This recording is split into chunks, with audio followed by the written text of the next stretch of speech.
Assalamualaikum warahmatullahi wabarakatuh. Perkenalkan, nama saya Tara Rizkika dengan NIM 23003147 dari Departemen Pendidikan Luar Biasa. Di sini saya akan menjelaskan tentang proses administrasi PTK mulai dari perencanaan, pengadaan, penempatan, dan orientasi PTK dengan mata kuliah Administrasi dan Supervisi Pendidikan yang diampu oleh Bapak Dr. Hanif Al-Qadri, MPD.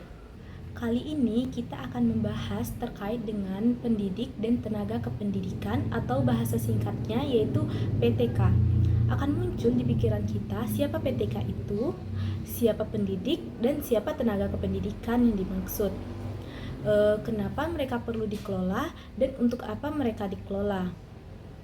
Pentingnya, sementara dalam asumsi pikiran kita seperti pendidik itu adalah guru, dosen, dan beberapa tenaga profesional lainnya adalah orang-orang yang kita pandang profesional di bidangnya, yang seharusnya mengerti dan paham tentang etik, moral, dan juga tentang bagaimana tanggung jawab dan hak-hak yang seharusnya mereka berikan.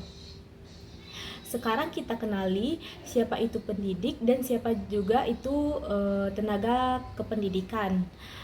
Kita ambil dari yang dijelaskan oleh Undang-Undang Nomor 20 Tahun 2003.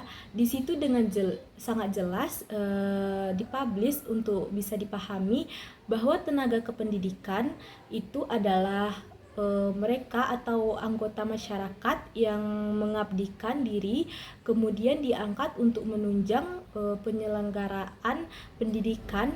Jadi mereka tidak terlibat secara langsung dalam proses pendidikan, tetapi mereka adalah untuk menunjang keterlaksanaan proses pendidikan yang di tingkat satuan pendidikan atau sekolah ataupun perguruan tinggi. Kalau pendidik selama ini yang kita tahu yaitu dosen atau guru. Ternyata menurut Undang-Undang Nomor 20 Tahun 2003 yang namanya pendidik itu banyak jenisnya. Sama artinya adalah mereka yang disebut sebagai tenaga pendidik yaitu tenaga yang mempunyai kualifikasi sebagai guru, sebagai dosen, konselor, pamong belajar, widya iswara, tutor, instruktur, fasilitator, dan lain sebagainya yang sesuai dengan kekhususannya masing-masing serta berpartisipasi dalam penyelenggaraan pendidikan secara langsung. Adapun istilah-istilah yang muncul yang baru kita dengar seperti widya iswara adalah pegawai negeri sipil atau PNS yang diangkat sebagai pejabat fungsional untuk melaksanakan pendidikan, pengajaran, dan pelatihan. Widya iswara juga bertugas untuk melakukan evaluasi dan pengembangan diklat di lembaga diklat pemerintahan. Yang kedua yaitu fasilitator, adalah seorang yang membantu siswa untuk belajar dan memiliki keterampilan-keterampilan yang diperlukan dalam mencapai tujuan pembelajaran. Seorang fasilitator adalah guru, yaitu menyiapkan fasilitas pedagogis, psikologis, dan perkembangan kognitif siswanya. Selanjutnya, administrasi yang kita pahami adalah konsep pengelolaan, konsep mengatur,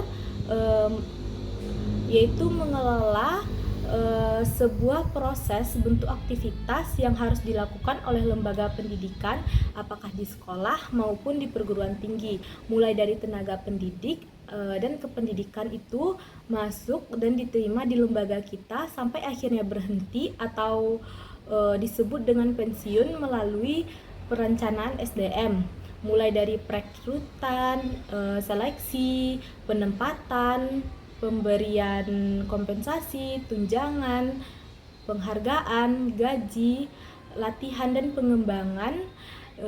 Jadi banyak rentetan kegiatan dalam proses administrasi pendidikan. Selanjutnya ada beberapa proses dan dari administrasi PTK atau pendidik dan tenaga kependidikan. Secara garis besar, kita membaginya menjadi 3 bagian. Yang pertama yaitu adalah pengadaan, yang artinya adalah proses pengadaan, menerima, mencari, dan menemukan siapa kira-kira calon-calon dari PTK yang sesuai dengan harapan kita untuk bergabung di lembaga, bergabung di sekolah, bergabung di perguruan tinggi. Dan yang kedua yaitu setelah diterima, setelah adanya dilakukan penempatan, penempat itu memposisikan mereka di tempat yang seharusnya ditempatkan, di tempat yang dibutuhkan. Dan yang ketiga yaitu orientasi sebagai bentuk penerimaan kita sebagai calon-calon atau mereka yang kita sebut sebagai pendidik dan tenaga kependidikan yang baru dengan diorientasikan mengikuti proses orientasi mereka menjadi keluarga baru di lembaga, karena untuk sampai ke tujuan siapapun manusia harus punya orientasi yang sama. Selanjutnya kita coba lihat yang pertama dalam proses pengadaan itu yang harus kita perhatikan. Yang pertama adalah analisis atau ramalan kebutuhan tenaga kerja.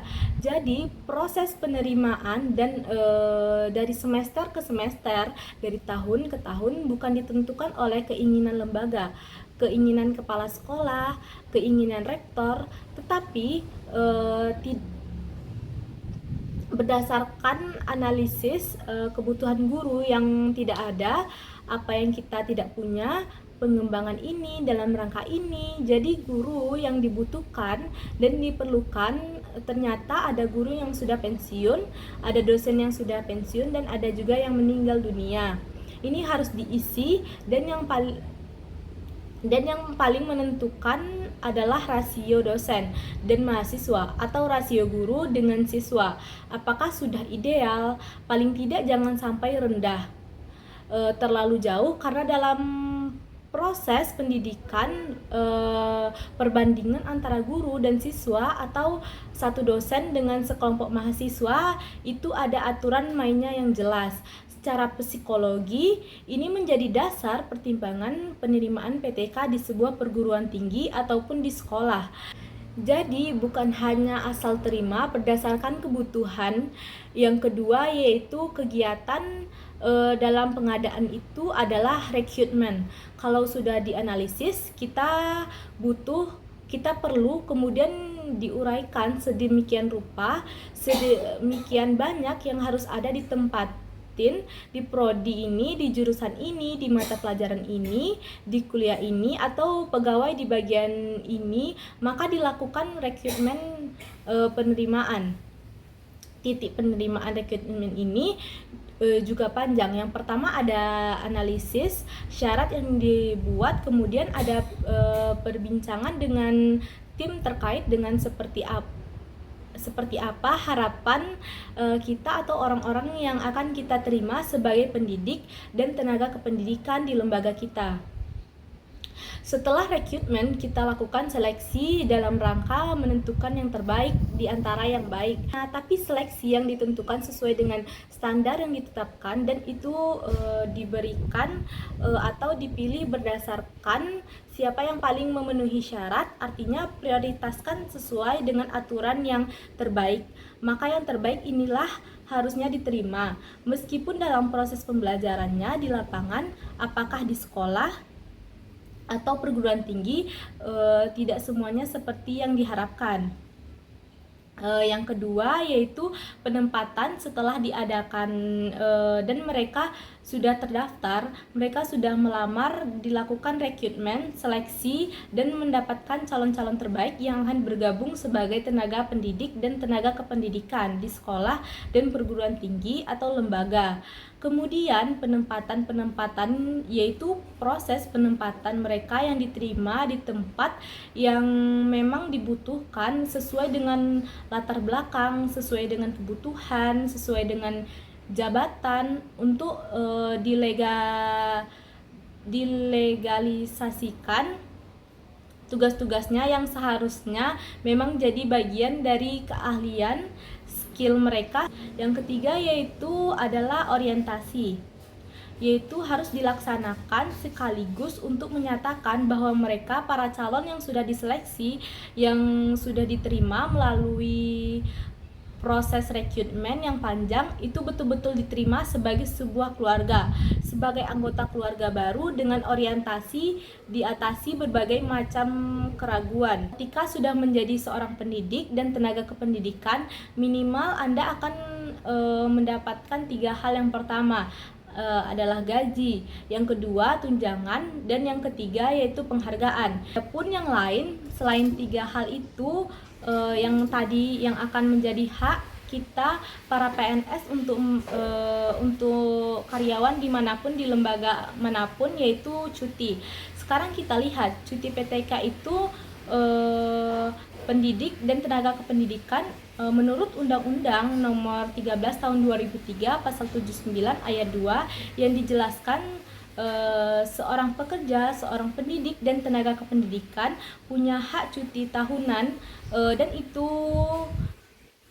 lamanya sekurang-kurangnya 12 hari. Selanjutnya, hak yang diterima pendidik dan kelengkapan pendidikan adalah pembinaan dan pengembangan.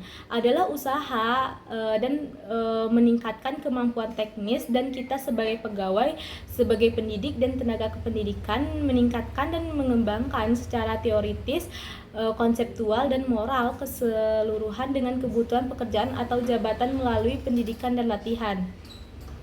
Tujuan pembinaan itu banyak, mulai dari produktivitas kerja. Seharusnya produktivitas kerja meningkat, efisiensi terjadi, pengurangan kerusakan dengan adanya pembinaan dan pengembangan. Harusnya pelayanan jadi meningkatkan moral akan lebih baik, etik moral, etika kerja, meningkatkan karir, pengembangan kepemimpinan dari individu yang bersangkutan atau kepemimpinan dari pemimpin lembaga itu sendiri. Selanjutnya, langkah-langkah dalam pengembangan yang kita sebut dengan pengembangan karir. 1. Penentuan kebutuhan. Harus ditentukan dulu kebutuhan untuk apa, tentukan sasaran, identifikasi sebagai macam prinsip belajar. Karena tujuan utama adalah untuk belajar, maka harus diidentifikasi prinsip-prinsip belajar. Laksanakan program identifikasi manfaatnya, kemudian laksanakan program tersebut. Jadi memang harus didesain sedemikian rupa, seserius mungkin, seprofesional mungkin. Selanjutnya, bagian terakhir dari administrasi PTK, administrasi pendidik dan tenaga pendidikan yang disebut dengan evaluasi. Jadi semua hak, semua kewajiban, semua apa yang tadi kita perbincangkan melalui proses, mulai dari diterima sampai mereka selesai pensiun atau berhenti bekerja, itu ada evaluasi. Dalam proses evaluasi dalam rangka untuk melihat sejauh mana pelaksanaan, kapabilitas, segala sesuatu yang terkait dengan PTK itu sudah berjalan sesuai dengan harapan yang kita inginkan, sudah sesuai dengan sebagaimana mestinya, sehingga tidak ada saling merugikan, tidak ada yang dirugikan di dalam proses evaluasi itu dikerjakan. Minimal ada 5W, 1H. Selanjutnya yaitu unsur-unsur terakhir yang akan kita lihat untuk dinilai. Banyak kalau untuk dinilai itu mulai dari kesetiaan, prestasi kerja, kejujuran, kedisiplinan, kreativitas, kerjasama, kepemimpinan, termasuk kepribadian. Kalau semua unsur itu dinilai dan masing-masing orang menilai secara profesional dan yang dinilai paham bahwa mereka punya catatan-catatan yang harus dibenahi, diperbaiki, kira-kira akan terjadi penyempurnaan di kemudian hari. Sekian penjelasan materi dari saya. Kalau ada salah-salah kata, saya mohon maaf. Saya akhiri dengan Assalamualaikum warahmatullahi wabarakatuh.